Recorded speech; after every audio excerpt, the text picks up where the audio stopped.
बीवी हो तो ऐसी। एक बादशाह अपने महल की छत पर टहल रहा था। टहलते टहलते उसकी नज़र महल के नज़दीक घर की छत पर पड़ी, जिस पर एक बहुत खूबसूरत औरत कपड़े सुखा रही थी। बादशाह ने अपने एक बांदी को बुलाकर पूछा, किसकी बीवी है यह? बांदी ने कहा, बादशाह सलामत, यह आपके गुलाम फिरोज की बीवी है। बादशाह नीचे उतरा। बादशाह पर उस औरत के हुस्नो जमाल का सहर सा छा गया था। उसने फिरोज को बुलाया। फिरोज हाजिर हुआ तो बादशाह ने उससे कहा, फिरोज, हमारा एक काम है। हमारा यह खत फलाह मुल्क के बादशाह को दे आओ और इसका जवाब भी उनसे ले आना। फिरोज उस खत को लेकर घर वापस आ गया। खत को अपने तकिए के नीचे रख दिया। सफ़र का सामान तैयार किया। रात घर में गुजारी और सुबह मंजिल ए मकसूद पर रवाना हो गया। इस बात से लाइल्म के बादशाह ने उसके साथ क्या चाल चली है। इधर जैसे ही फिरोज नज़र से ओझल हुआ, बादशाह चुपके से फिरोज के घर पहुंचा और आहिस्ता से फिरोज के घर का दरवाज़ा खटखटाया। फिरोज की बीवी ने कहा, कौन है? बादशाह ने कहा, मैं बादशाह हूँ, तुम्हारे शौहर का मालिक। तो उसने दरवाज़ा खोला। बादशाह अंदर आकर बैठ गया। फिरोज की बीवी ने हैरान होकर कहा, आज बादशाह सलामत यहाँ हमारे गरीब खाने में? बादशाह ने कहा, मैं यहाँ मेहमान बन कर के आया हूँ। फिरोज की बीवी ने बादशाह का मतलब समझ कर कहा, मैं अल्लाह की पनाह चाहती हूँ आपके इस तरह आने से, जिसमें मुझे कोई खैर नज़र नहीं आ रही है।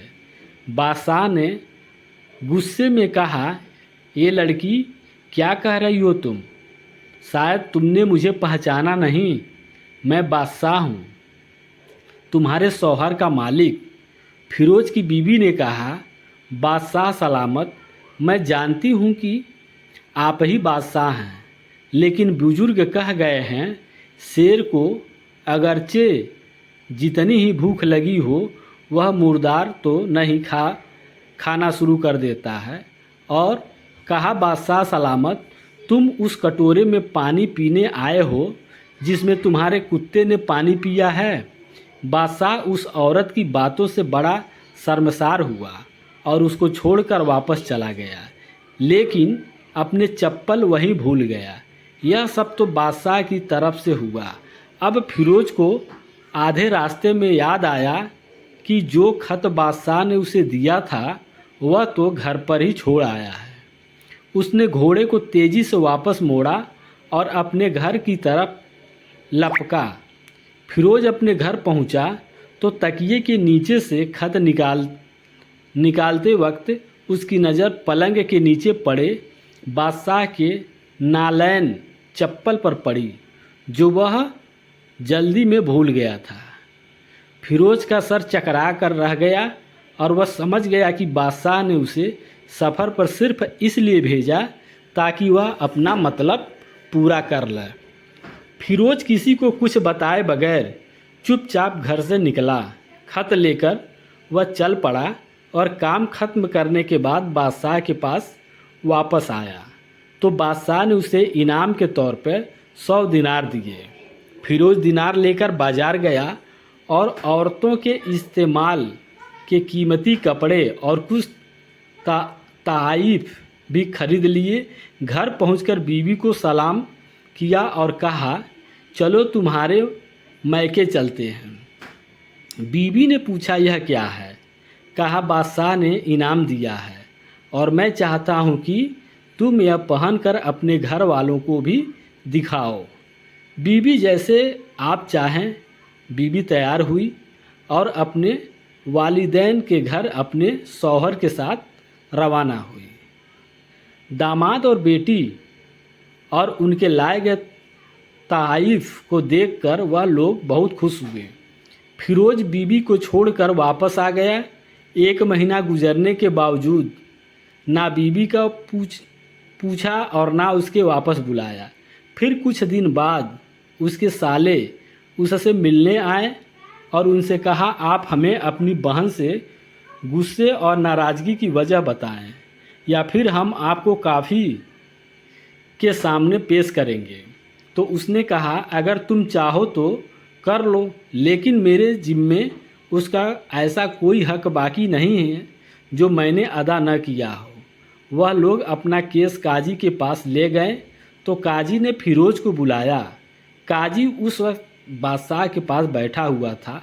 लड़की के भाइयों ने कहा, अल्लाह बादशाह सलामत और काजी साहब को सही सलामत रखे।